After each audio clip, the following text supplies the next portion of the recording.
Alright, so in today's video, I'm going to be giving you guys every tip that you could possibly want when it comes to roaming. I feel like roaming is easily one of the hardest things to kind of understand because there's a lot that goes into it, and you're kind of always in the gunfire and you're always taking gunfights, and you're like the first line of defense. Essentially, you have to get kind of aggressive and kind of make sure you take those gunfights or waste as much time as you can. It can be very hard to deal with people with drones, and there's a lot that goes into it. There's times when I solo queue and I watch my teammates who are roaming and I wonder if I'm in copper or if I'm in champion, because some of the things these people do are actually insane, and I'm sure you know the same thing if you solo queue. And I want to go over generally first the basis of roaming and then kind of go into some tips. But if you guys do enjoy this video, be sure to leave a like, be sure to comment, and be sure to subscribe. We're on the grind to 50k, as well as stop by my stream. I stream at about 8 EST. I have a link down below. I stream every other day, but let's get into it. Alright, so real quick, I'm going to do this on a couple different maps, just kind of show you more examples.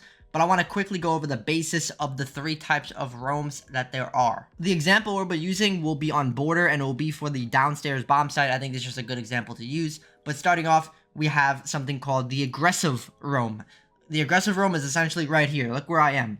This is basically you are going to sit exactly where they mainly want to get map control, whether that is to get vertical, whether that is to get the hatches over here, whatever it may be. That is going to be something that I call aggressive roaming, because you're kind of in the main point to stop them from getting map control, whether that's reinforcing this and playing this door or playing by archives over here. Okay, that is going to be aggressive roaming. Now, the second type of roaming is something that I call passive roaming.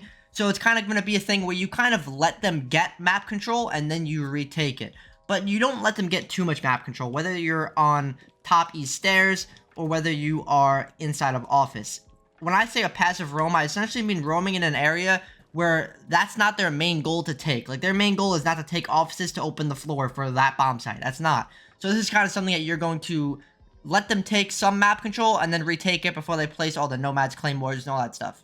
This one is definitely much less risky to die because you're kind of not in the main drone spot, and a lot of people suck at droning in this game, so they'll drone out just the area they want to clear out or just the area they want to take, and they'll miss you. Now, the third type of roaming is something that I call more of a close roam. It's a little bit right off of site. It's something that I consider like customs or like bathroom, because you're still right near site and you can rotate back if you need to, and you're still able to cover area that people will probably try and take or kind of cross in between your paths, but it's not their main goal to take. So those are all three roams, and at any point they can change it. For example, if their main goal is to take customs because they want to go for a horizontal control, then you kind of would be in that situation where you're on an aggressive roam. But most likely it's not the case. Most likely a lot of teams will try and take vertical because it's the best way to do it, is to get the hatches, get the vertical, and make sure you clear out anybody up here that isn't going to be watching you from above, which is my first tip. So whenever you're roaming, try to manipulate the actual bomb site and help out as much as you can just by playing from below. So whether you have impacts or a shotgun or a bailiff, for example, let me just give you a good one, right? You're playing on Oregon, you can impact this and watch those windows from below while still not giving up a lot of map control from down here. Because like I said, the main point of a roam is kind of to stop them from getting a lot of map control. Another great example would be onto these windows in here. If anybody's going to be playing on the window, you can basically see it from down here. Now, there's a lot of different maps that you can do this on. You can do this on almost any map. You can really just think of when you're roaming what you would do. The same thing goes for vertical. Like, once again, another great example would be on something like border. Like, it's not just Oregon. Like, you can literally, basically, if the site is downstairs, just play upstairs and manipulate the map to your advantage, which is why I love to play people with shotguns, bailiffs, or impacts. Mainly somebody with a bailiff, because you don't want to just use both your impacts. You want to make a lot of holes. Like, for example, playing up here, you apply a lot of pressure, and it kind of forces the enemy to clear you out, and it causes them to waste time. So you can watch from up here, you can watch this doorway from over here, you could even run over here. If they're going for a bathroom take, you don't even got to rotate downstairs, bro. If they're going for a bathroom take, you can watch this door from up here. You can come over here, shotgun this out, and watch this whole wall, and don't let them enter in. So if you're roaming above, if you're roaming below, it does not matter. You can take vertical, you can apply pressure, and kind of force the enemy to push you. Because like I said, the main goal as a roamer is going to be to waste as much time as you possibly can. You want them to have to clear you out before they have to go downstairs and clear out any shields, any elements, any legion mines, because they're going to waste so much time up here droning you out. And that's actually really fun to roam with mute, because they can't drone you out if you're playing mute. Same thing with vigil. It's very hard for them to drone you out if you're playing vigil, but I just really like to have somebody with a shotgun. It's just really nice, or a bailiff, to make all these holes and kind of freak them out. Real quick, my top 3 favorite roamers would probably be someone with Solus, Vigil, or Mute. Because, for example, solos, you could destroy drones, you could see if they're on the drone, you could see their claymore, so if I need to retake a site or retake an area, or even just go upstairs, I kind of know if people are on drones or if I'm being spotted. For example, with Vigil, I'm able to waste more time, I have impacts, same with Solis, she has impacts.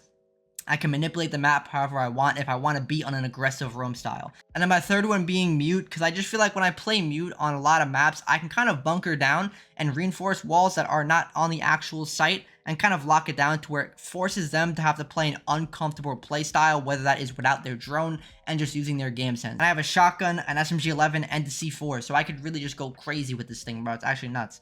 Like, I'm telling you, it's crazy. But you could really use any operator. Like, there's not really many operators that I wouldn't recommend roaming with. The ones I really would not recommend roaming with would be somebody like Smoke, Maestro, because, like, they kind of rely on their utility to kind of be there at the end of the round, and if they just die upstairs, it's kind of cooked. But you could still roam with them, I just wouldn't. Whenever you are roaming, if you don't know where to roam, it does not matter what map. The first thing you have to think of is, where, if I was an attacker, where would I enter in from? What is the most common thing that people will do? And that would be to take vertical. Like, you're not going to want to go and roam and sit inside Passport like this, right?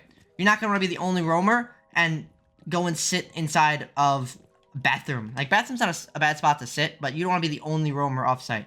The main spots where people are going to take is going to be upstairs. The best way to kind of figure out where you should be is think about this. If you were an attacker, you're going to want to get the hatches. You might want to bring a sledge or a buck to get the vertical. So you're going to want to roam in any spot where you think that they're going to most likely enter in from, because you kind of want to waste time.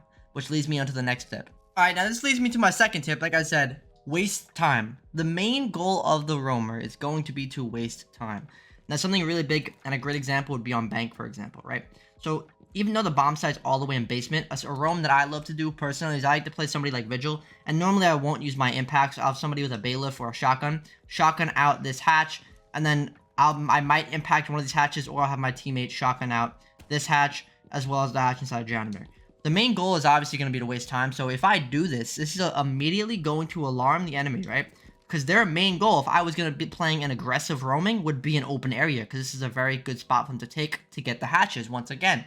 They can't get vertical, but they can get the hatches. So this should be an aggressive roam. And it's kind of very hard. You don't want to die, so you don't want to play in here forever. Just try and get a pick, right? But either way, if the attackers come in here and they see this hatch is open, immediately they're going to think, okay, we have to be careful for somebody upstairs. If you're playing a team with more than half a brain cell, they're going to roam clear, because that's what you have to do, especially in higher elo.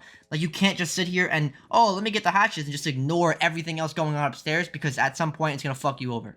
So what I love to do is I always like to open up this hatch, as well as another hatch I really love to open up, like I mentioned earlier, was this hatch. Because if they do not roam clear me out, I'm literally going to just fry anyone, because this entire thing is open. And if they're trying to get this, I can see angles from all the way up here. I can even come down if I want to and get more aggressive and play on this hatch. So they need to roam clear you, and they will. And you're going to want to waste as much time as you can doing this. Now, when you roam, you don't need to get every single kill. If you can get one kill and waste time, you've done your job. This times, even if you get 0 kills and you waste time, you've done your job. Because if they take 2 whole minutes to roam clear me, like I'm running around like a maniac, and I'm just like going all over the place, and they still can't kill me, and then like they finally kill me and there's a minute left, that means they have a minute to go back to site, clear utility, open the wall, go for a plant. If you have someone like Smoke or somebody like Tachanka who could, you know, burn more time, like at least 30 seconds of a smoke grenade, which is what 3 of them last, like that's a whole 30 seconds too as well. They can't plant, you know what I mean? So you're wasting a lot of time if you're roaming. Which just kind of leads me on to the next tip, which is kind of going to be to make sure you always use somebody with impacts. You don't have to. You can use a C4 as well. And even then, you don't have to. But I personally think a tip, if you want to succeed more in roaming, is I like to have somebody with impacts or a C4, so that way I can get away if I have to, right? So, for example, if I'm holding up here, what I like to do a lot is I like to sit in this janitor closet. Now, the problem with this is if this hatch is not open, you're kind of cooked, because you're kind of trap yourself, and you don't ever want to really do that. But even if this hatch is open, if they're in open area, you don't want to drop in there and then have to, you know, 1v4 everyone, right? So I always like to have impact, so I can just impact this wall or this wall and get away as quick as I can. And you can do that in a lot of different maps and a lot of different situations. Like, I'll hold this angle right here, wait for them to take top control, wait for them to push me, and then try and get a kill. If I don't, I'll impact and get away. Okay, because I just want to waste as much time as I can. So make sure you guys always, if you can, bring an impact with you or a C4 to blow something up if you have to. It will help you a lot waste time and kind of get around the map a lot quicker. All right, now we're going to move on to my next tip, but quickly I want to show you a great example of me kind of using everything that I've taught you already. Okay, let's say I'm on this site, they're upstairs, like the bomb site's upstairs, I'm roaming. I gotta think, okay, what is a primary, if I want to aggressively roam, what is a primary area they're going to push? they're probably going to push master bedroom, but they also might push below because they want to try and get the thing off of the wall, whether it's like a Cade or a bandit or whatever it may be, as well as I kind of want to take control to kind of go up wide stairs. It's very, very common, right? So playing down here is very, very important because people will try and clear this out. So if I'm going to play here, I'm using my primary thing to understand where they might push. Now that I've done my first step, now I have to think, okay, I'm going to sit right here, and if anybody comes in through garage or comes through there, I'll hear them, as well as I can kind of contest if anybody comes into this window that might try and shoot an ash charge or a grenade, or whatever it may be, okay? Now let's say, for example, they start to drone me out. Now, you wonder, what do you do now? If you're in the middle of a fucking roam and someone starts droning you out. What I always do whenever I'm roaming is I always think of an escape plan whenever I am roaming. So if I'm going to do anything, I'm like, okay, I'm going to sit here. If somebody starts to come from either way, I'm going to run down here, okay? It's something so simple, but sometimes people don't really think about that. They're just like, run like a maniac. Let's say like mid-roam, you're getting shot at, you run, you go and hide, and you sit here like this, okay? You got to think, okay, how can I get out of this situation? Oh, I have impacts. Let me impact this. Go through here. And now at this point, they have no idea which way I'm going to go. Either I can go up the stairs this way, or I can go up these stairs this way. So that's another reason why now we've used our impacts. That's another reason why you got to love to have impacts, or C4 as well. You don't need impacts. C4s work the same way. Obviously, impacts are better because you want to get killed with C4s, but C4s will save your lives too. Okay, but either way, let's say I didn't do that. Let's say I was just right here, and I was like, okay, I need an escape plan. Literally, I always, whenever I'm roaming, think of it. And because think about this. If I make an escape plan, I'm wasting so much time. And I love doing this in Oregon. Because if you run downstairs in the basement, bro, they have no idea which way you're going. You could go up the stairs and go up towards tower. Or you can come up through freezer and go up these stairs. So you're wasting so much time. They still have to hunt you down. And if they don't, you get to punish them by flanking them, by killing them. It is great. Now, another huge tip is I don't always just think, oh, I'm going to sit right here. Right? Like, there's times when I just play and I'm like, all right, I'm just going to go roam. And I'm just going to, go around the map and I'll free roam. I'll just go wherever they come, which is normally what you want to do. You kind of want to make mid-round adjustments. And what you can do early, if you don't know where they're going to push from, is check the camps, okay? Right when round starts. If nobody shoots out these two cameras, but they shoot out this camera, most likely they're going to be pushing from the small tower side. Now, you won't get this information unless you check cams. You want to think, you want to see, where are they pushing? If I check my cams and I see that they destroyed this camera and they didn't destroy this one yet, they're probably all spawned construction and going for a construction take, or they're going to be in that general area. They might go for a big tower take, okay? So whenever you're roaming in the beginning of the round, you don't want to do this mid-round. You could do it mid-round, but you have to make sure you're in a safe spot. You can check cams. But in the beginning of the round, just check the cameras. Right, something I see way too often is what people will do is they'll like be so like confident on a hold. Like they'll literally be sitting here and just not moving as like the entire enemy is just cooking everyone in sight. And then it's a 1v5 and they have to run back up the site and they're just going to die because everyone's focused on the doors and they've already secured the whole site down, which I hate seeing and it happens way too often. But one thing I do want to talk about is how you kind of retake a site. Like, let's say before that happens, let's say like 2 people die and, you only got 2 people on site, their whole team is left, you're roaming, and they're already upstairs, right? You need to retake it. Let me run you down what I would do in a situation whenever I have to retake something. Whenever I'm retaking any site, one thing, if I'm playing soulless, there's a much higher chance to retake it, much easier. Because all I do is go like this. If I see no drones, then I know no one's going to see me here. If I see there's no claymores or nomads, I can kind of see where they are, and I just know what I'm getting myself into. But 90% of the time, you're not going to be soulless, so I'm just going to show you this, for example. If I'm retaking a site, the first thing I'm going to do is, whenever I'm retaking, I'm going to think of what the attackers would be holding if I was an attacker. And most likely, I'd be like, okay, is anyone holding armory? I kind of do this quick little side strafe to check, to try and kind of bait out a shot.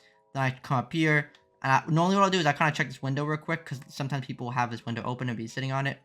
And then I'll slow walk up here, check like this, check this corner right here, and then make my way up. And if I see someone, obviously I'm going to shoot someone and kill them. But way too often I see people just full on sprinting up to like, oh my god, I gotta get back to site. Oh my god, I gotta get back to site. Like, bro, no. You just gotta basically pie out the area that you're coming up. So it's like as if you were cutting a pie. You're kind of just going around and you're cutting each spot off. You're cutting this way. Oh, this is clear. Okay, this way. Okay, this is clear. Okay, this way. This is clear. And you kind of do like a whole circle looking around.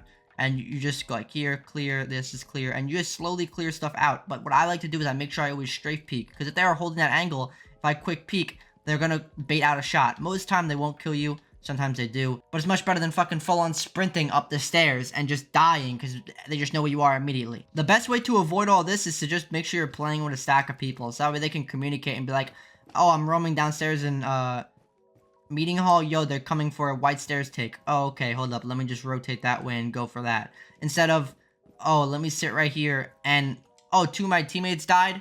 Oh, now I should rotate. Like, no, if you can communicate with your team and you'd be like, oh, yo, where are they pushing from? And get that information, it's going to help you be way more successful and not have to wait for a death. But sometimes when you're solo queuing, you just got to kind of wait for a death or wait for gunshots to kind of understand where people are going to be coming from. So there's kind of a lot to take in, but real quick, let me just give you a summary just so we're back to this whole situation. Your main goal as the roamer is just going to be to waste time, okay? And get kills if you can, and then rotate back the site if you can. But the main goal is going to be to start off the round and go somewhere where people are going to push. Think of a basic push, what you would do on attack, and go there. So just play around there and try and waste as much time and deny entry. Don't let them get an insane amount of map control. And if they will get map control, just try and waste their time getting map control. That's going to be your main goal. Waste time, get as many kills as you can, and try and just stay alive as long as you can as well. But hopefully you guys did enjoy this video. Hopefully this kind of helps you out a little bit to kind of understand more when you're roaming. I hope this wasn't too complex. And let me know what else you guys want to see or what else you have tips on or what else you want tips on. But I will see y'all. Have an amazing day. Much love. Peace.